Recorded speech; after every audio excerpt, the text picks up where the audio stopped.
तो वहीं बीजेपी उम्मीदवार योगेश्वर दत्त ने हार मान ली है। कहा कि खेल मेरा जुनून है और ये जुनून ही मेरी जिंदगी। बड़ौदा के दंगल में भालू ने पहलवान को चित कर दिया। इस पर योगेश्वर दत्त ने कहा कि हार के लिए कुछ कमियां रही होंगी, हार के कारणों की समीक्षा करेंगे। योगेश्वर दत्त को एक बार फिर से बड़ौदा चुनाव में उतारा गया था। 2019 में भी यहीं से चुनाव लड़े थे, हार गए थे, लेकिन इस बार जब उपचुनाव हुआ तो बीजेपी ने उन्हीं पर भरोसा जताते हुए उम्मीदवार बनाया, लेकिन इस बार भी दंगल में वो हार गए हैं। कांग्रेस के इंदुराज नरवाल ने उन्हें चित कर दिया है।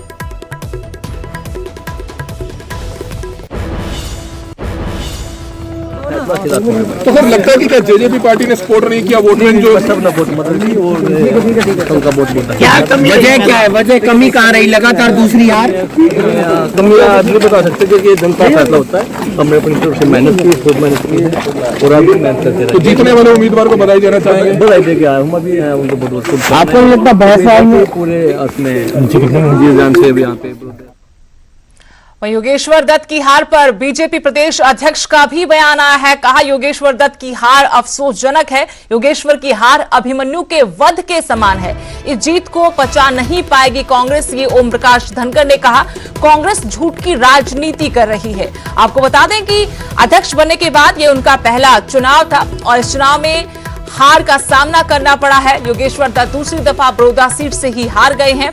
ये उपचुनाव भी बीजेपी नहीं जीत पाई। इसी पर उन्होंने कहा कि हार अफसोसजनक है योगेश्वर दत्त की। योगेश्वर की हार अभिमन्यु के वध के समान है। इस जीत को कांग्रेस पचा नहीं पाएगी।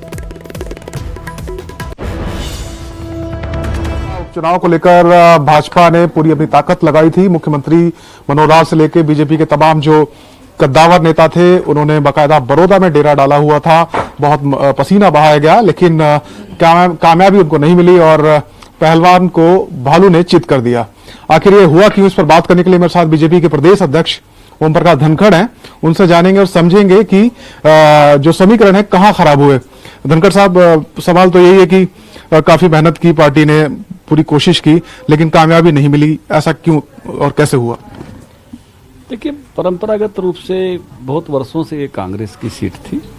कांग्रेस ही वहां जीतती आ रही थी और भारतीय जनता पार्टी के कार्यकर्ताओं ने योगेश्वर दत्त ने बहुत अच्छा चुनाव लड़ा। उसके लिए मैं उनको बधाई देता हूं, उनका अभिनंदन करता हूं। और इसमें कोई ऐसी बात नहीं है कि जिसमें हम ये कहें कि वो बड़ा परिवर्तन हो गया। जैसे अपन पीटी परेड में कहते हैं जैसे थे, तो पूर्ववत कहते हैं संस्कृत में जिसको, ये कांग्रेस की सीट थी, कांग्रेस के पास रह गई।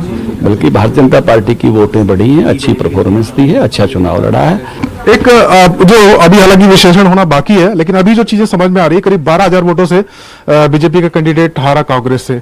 पिछले चुनाव की बात करें 2019 में तो हार और जीत का मार्जिन सिर्फ 4,000 था, 2 गुना मार्जिन बढ़ गया। और इस बार सिर्फ एक विधानसभा सीट पर चुनाव था, पूरी सरकार पूरी पार्टी वहां लगी रही। फिर ये मेहनत क्यों जाया हो गई? और इस बार आपके साथ जेजेपी का भी साथ था, वो वोट कहां गए? देखिए, उस समय चुनाव बहुकोणीय बन गया था, कई पार्टियों में वोट बच गए थे। अब आमने सामने का चुनाव था, बाकी के 2 लोग भी लड़ रहे थे, तो उन लोगों को लोगों ने नकार दिया। बहुत ही मामूली वोट उनको पड़े और आमने सामने के चुनाव में भी भारतीय जनता पार्टी ने इतने अच्छे वोट लिए हैं। इसलिए मैंने अपने कार्यकर्ताओं को योगेश्वर दत्त जी को बधाई दी है। गोहाना बड़ौदा की बात करें तो ये एक ग्रामीण परिवेश वाला इलाका है, ज्यादातर मतदाता किसान है। क्या कृषि विधेयकों का इन चुनाव पर असर पड़ा?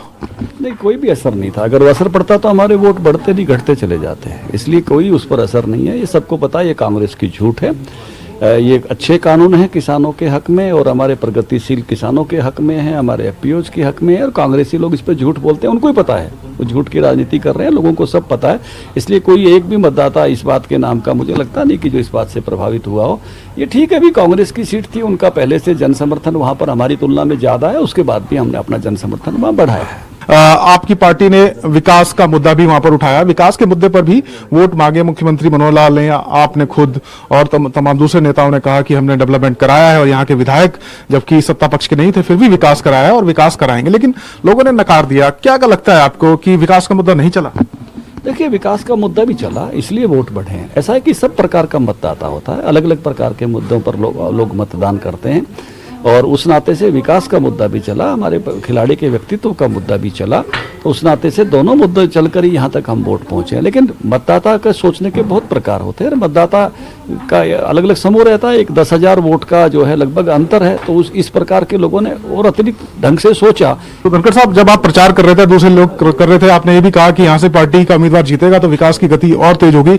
अब जबकि आपका उम्मीदवार नहीं जीता है, तो जो वादे किए आपने, आपकी पार्टी ने, सरकार ने, उस तरीके से विकास होगा बड़ौदा के लोगों को, क्या मैसेज देंगे? देखिए, एक बात तो है, जब उम्मीदवार सत्तारूढ़ दल का होता है तो वो ज्यादा पैरवी करता है, रोज अपने ही हल्के के काम के लिए घूमता है।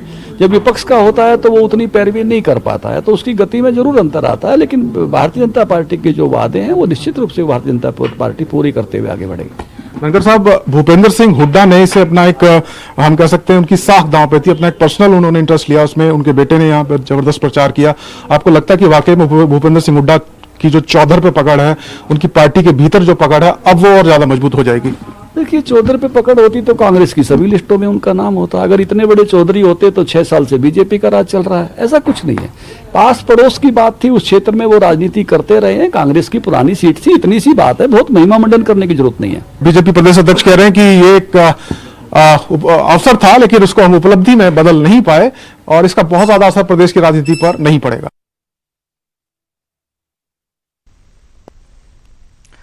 तो बीजेपी यहां से चुनाव नहीं जीत पाई, उसी पर बीजेपी प्रदेश अध्यक्ष ओम प्रकाश धनखड़ अपना पक्ष रख रहे थे। कहा कि ज्यादा महिमा मंडन की जरूरत नहीं है, ये पारंपरिक सीट थी कांग्रेस की और कांग्रेस जीत गई, सिर्फ इतनी सी बात है। यहां रुकेंगे छोटे से ब्रेक के लिए, फौरन लौटते हैं।